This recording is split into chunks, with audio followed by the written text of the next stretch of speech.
Si le National Geographic avait des yeux, ce seraient les siens. Nul n'a pu oublier la jeune Afghane qui fit la une du magazine en 1985. C'est une orpheline, elle a été chassée de son pays par l'invasion soviétique. Et donc le photographe Steve McCurry l'a prise en photo dans un camp de réfugiés. Ce regard, cette détresse qu'on voit dans le regard, a fasciné dans le monde entier. Elle incarne l'innocence martyrisée.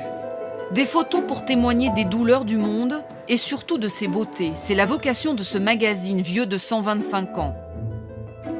Créé en 1888 à Washington, il fut d'abord un simple bulletin scientifique destiné aux géographes et aux géomètres. L'avènement de la photographie le transforma en magazine grand public. Dès le début, des clichés d'une qualité incroyable.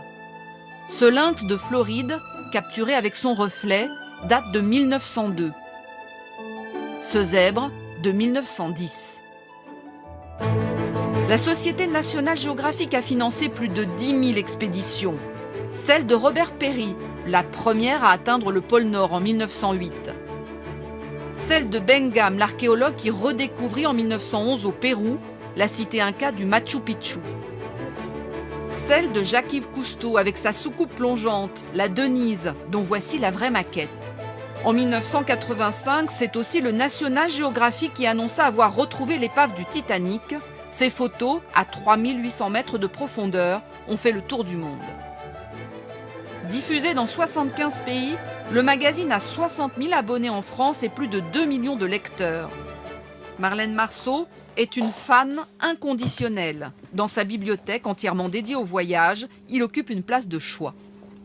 Il me permet de m'évader, de rêver de destinations à laquelle je ne pensais pas au départ. Je me sens très concernée dans la protection des animaux et c'est vrai que quand je lis certains articles, ils me marquent.